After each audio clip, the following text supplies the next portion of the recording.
Imagina un mundo envuelto en la oscuridad del tiempo donde solo los ecos del pasado resuenan. Lentamente, una luz tenue revela un pergamino antiguo, desplegándose para mostrar los secretos que guarda. La tinta se expande, dibujando las costas de continentes olvidados, trazando las rutas de imperios que se alzaron y cayeron. Cada línea en este mapa es una historia, cada nombre un legado.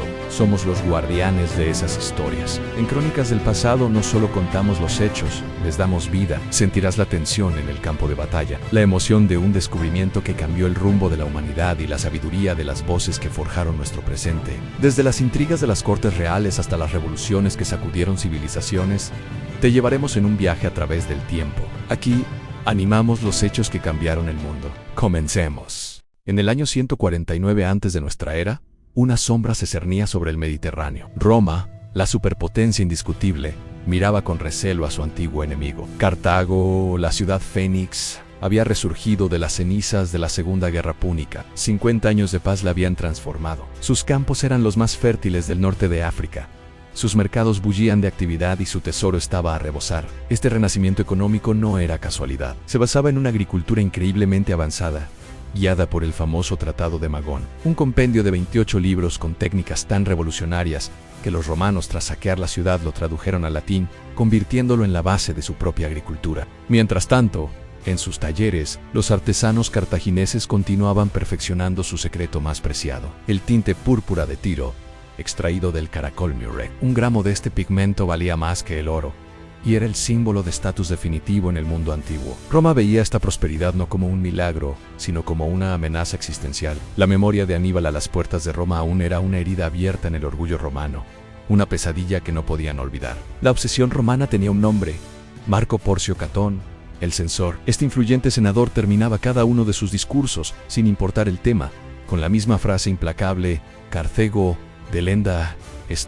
Cartago debe ser destruida. Para él, la existencia misma de Cartago era una afrenta intolerable. Pero mientras Catón predicaba la aniquilación, la vida en la metrópoli púnica continuaba con una sofisticación que rivalizaba y en algunos aspectos superaba a la de Roma. La ciudad era una maravilla de la ingeniería urbana. Sus calles estaban repletas de edificios de apartamentos de hasta 6 pisos de altura, una solución ingeniosa para albergar a su densa población de casi 500,000 de almas. Bajo estas calles, una compleja red de alcantarillado mantenía la ciudad limpia, un sistema avanzado que demostraba su alto nivel de vida. La vida cotidiana estaba impregnada de una profunda religiosidad. Los cartagineses veneraban a un panteón de dioses, con la diosa madre Tanet y el dios supremo Bahá'u'lláh a la cabeza. Sus rituales, sin embargo, se han convertido en uno de los aspectos más oscuros y debatidos de su cultura. En lugares sagrados conocidos como tofets, se han encontrado urnas con restos incinerados de niños pequeños, lo que ha llevado a la terrible acusación de sacrificio infantil por parte de sus enemigos, aunque los historiadores modernos debaten si se trataba de un ritual o simplemente de un cementerio para infantes que no sobrevivían. Para los romanos, era una prueba más de la barbarie que debía ser erradicada del mundo. Roma solo necesitaba una excusa, y Cartago, acorralada, se la proporcionó. El rey númida Masinesa, un aliado leal de Roma, comenzó a atacar y saquear territorios cartagineses. El Tratado de Paz prohibía a Cartago declarar la guerra sin el permiso de Roma. Desesperados, los cartagineses finalmente levantaron un ejército para defenderse. Ese fue el pretexto que Roma esperaba. Acusaron a Cartago de romper el tratado y le declararon la guerra. La Tercera Guerra Púnica había comenzado. Inicialmente, Cartago intentó apaciguar a Roma. Enviaron 300 rehenes de sus familias más nobles y, bajo las órdenes de Roma, entregaron todas sus armas y armaduras, creyendo que así comprarían la paz. Pero la exigencia final de Roma fue una sentencia de muerte. Debían abandonar su amada ciudad y reconstruirla a al menos 15 kilómetros de la costa. Para un pueblo de marineros y comerciantes, esto era impensable. Era el fin de su identidad, de su historia, de su alma. La respuesta de los ciudadanos fue unánime y feroz, una negativa rotunda. La guerra total era inevitable. Cuando un ejército romano de 80,000 hombres desembarcó en Útica, cerca de Cartago, esperaban una victoria rápida y fácil contra una ciudad desarmada. No podían estar más equivocados. Lo que encontraron fue una ciudad transformada en una fortaleza y una fragua de guerra. En un esfuerzo sobrehumano, los ciudadanos de Cartago se movilizaron. Los templos se convirtieron en talleres. El oro y la plata de los santuarios y de los hogares se fundieron para forjar nuevas armas. Día y noche, la ciudad resonaba con el martilleo de los herreros, produciendo cientos de escudos, espadas y catapultas. La escasez de material llevó a actos de sacrificio extremo. Las mujeres nobles de Cartago, en un gesto legendario, Se cortaron sus largas cabelleras para que su pelo pudiera ser trenzado y utilizado como cuerdas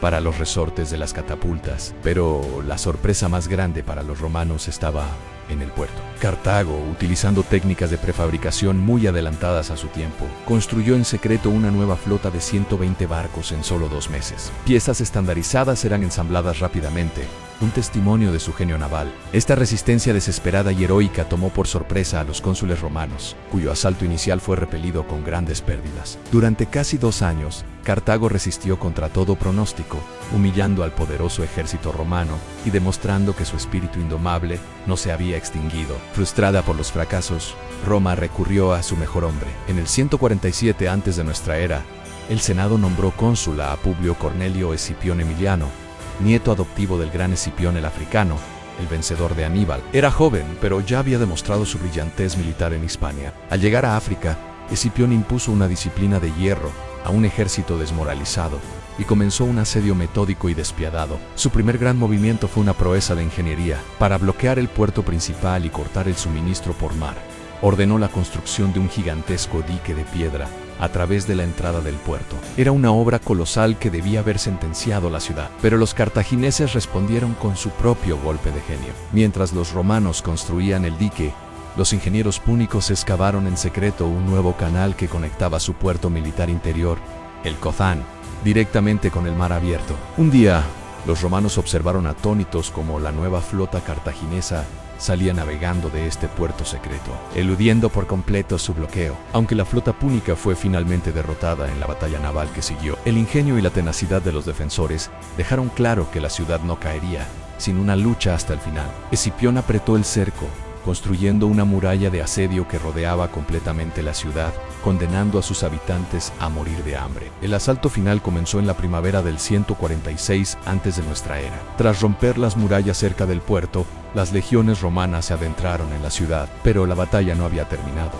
Acababa de entrar en su fase más brutal. Los romanos tuvieron que conquistar Cartago no manzana por manzana, sino casa por casa. Las estrechas calles que ascendían hacia la ciudadela en la colina de Baersa se convirtieron en un matadero. Los soldados cartagineses y los ciudadanos armados luchaban desde los tejados de sus edificios de varios pisos, arrojando proyectiles sobre los legionarios que avanzaban por debajo. Los romanos tenían que tomar cada edificio luchando en cada piso, en cada habitación, en una carnicería urbana sin precedentes. Durante 6 días y 6 noches, el combate no cesó. El fuego se extendió por la ciudad y los edificios en llamas se derrumbaban sobre atacantes y defensores por igual. Escipión, para despejar el camino a sus tropas, ordenó derribar las casas, creando una explanada de escombros y cadáveres. Finalmente, los últimos defensores se refugiaron en el templo de Esmún, en la cima de la colina de Baersa.